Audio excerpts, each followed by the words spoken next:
Now, I've covered a few of the antagonists within the Outlast trials. I had Henrietta, Mother Gooseberry, also the Night Hunter. Got two more big ones, which is Franco and also Coil to cover.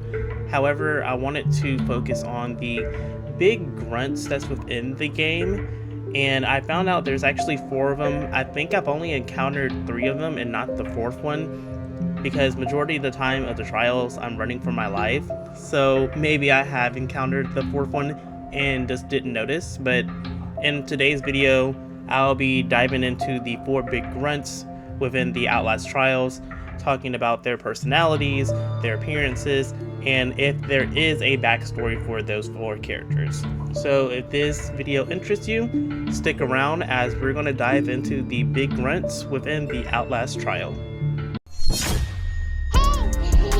I shall deliver your punishment. You should have turned down this bounty, Talos. Like my previous videos, I love to start off with the physical appearance of the antagonists within the game. So we're going to focus on the first big grunt. I'm pretty sure most people has encountered him, especially in the trial Kill the Snitch. He usually pops up at the end guarding the gate. Or the other trial, I can't remember its name, but it's the one where you're given a gas can at the beginning and you have to go power the generator. And usually he's at the very end guarding the gate for that one as well. Now, he has shoulder-length brown hair. He has green eyes. One is scarred and cloudy.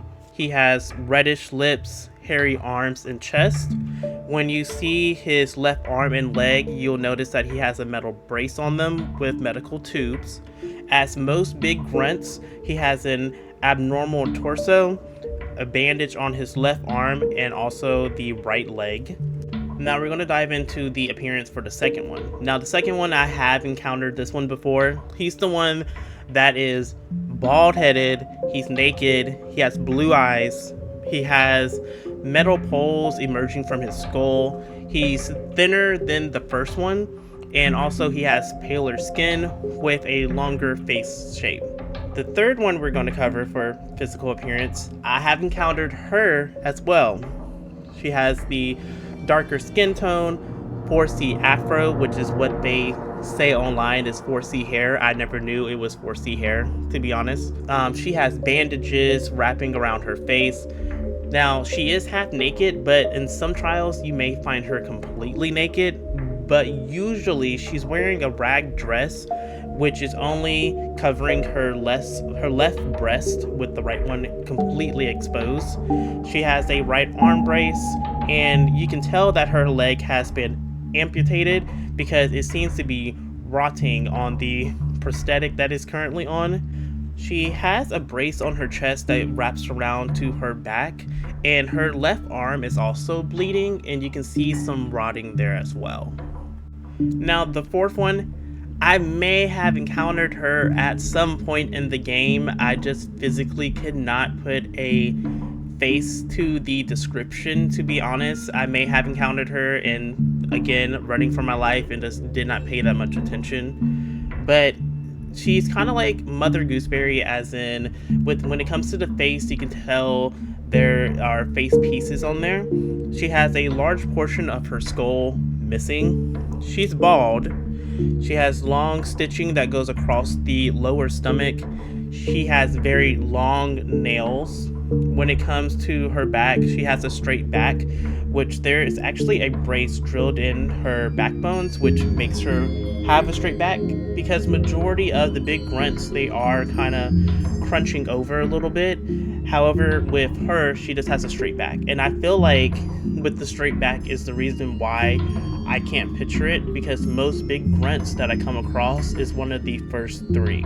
So as I've given all the different physical appearances for these big grunts within the game, we're going to dive into a little bit of the background. So what I was able to source from online is that there's not much said. So the facility that they originally came from is actually redacted from the evidence that is within the game, and Dr. Easterman is seen as a father figure for them. He will sometimes make a comment and refer to Dr. Easterman as Daddy, or there's been times where if you die, he'll say that he's doing this for the doctor. Make doctors happy! Some other things that I was able to find, it seems like they was subject to growth hormone therapy and military purpose limb extension surgery in their early 20s. Now, I do also want to speculate something when it comes to the male grunts, because sometimes they would make comments about this is their home and they're protecting their home. I also want to feel like they may have either a military background. Who's that clip crawling across my bridge? Who's that knocking on my door? Have to stay safe. But I'm not able to find anything. I feel like they, in the past, could have possibly been protecting something, and that is why they make those certain quotes within the game.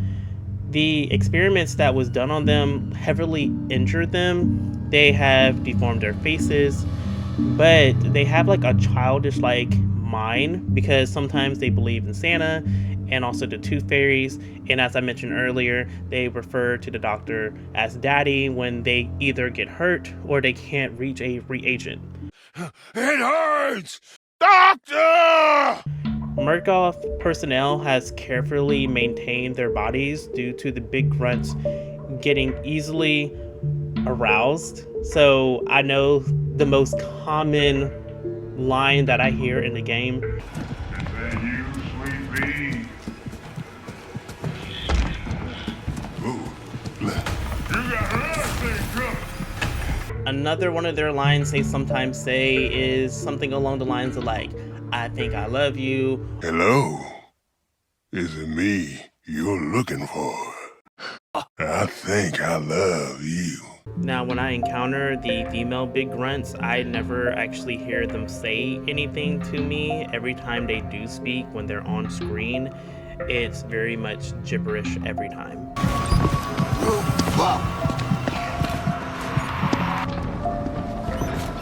Hurts you more than it hurts me. And now I'm going to end this video off with some of the trivia that I have found online regarding the big grunts. So apparently one of their favorite snacks is the Baby Ruth candy bar. I never caught that dialogue in the game, so that's definitely something that I want to keep my ears open to. The big grunts in the general X-Pops are the most diverse Outlast enemy class. One of the male big grunts have a southern accent, which is also similar to how Coil and the Night Hunter are the only few enemies within the trials to have a regional accent. There is a callback to the very first Outlast game. I believe it's the naked one, where that big grunt will say something along the lines of like greased little pig, which is a callback to Chris Walker, because he's famous for his dialogue calling you a little pig throughout the entire game. Little pig. And also I learned they're actually voiced by the same voice actor. It's presumed that Franco managed to kill the black female big grunt and the poison the medicine. I assume that he did, because when I went back to look at that content with Poison the Cattle, I kind of put 2 to 2 together. And another piece of trivia that I recently learned is during the closed beta, the big grunt with the brown hair, he referred to himself as Danny. Now, during one of the live streams with the developers, they have mentioned a name and they was referring to the brown-haired one, so that's where the speculation came from. And what's funny about it is, coincidentally, that's also the name that Coil uses to refer to the snitch. So now I'm speculating, was Danny the actual snitch and not the person that we was pushing? I want a little bit more about that, because if that big grunt's name is actually Danny and coincidentally it was used by Coil for the snitch, I feel like there's a backstory somewhere right there. And that is all that I have written today for today's video. If you enjoyed the video, give me a huge thumbs up. Comment down below your favorite antagonist within the Outlast universe and also your favorite trial within the Outlast trials. Eventually, I will get to either Coil or Franco for the next video, so stay tuned for those. And again, if you are currently playing the Outlast trials, good luck on your therapy, and I'll talk to you next time. Just as a little extra.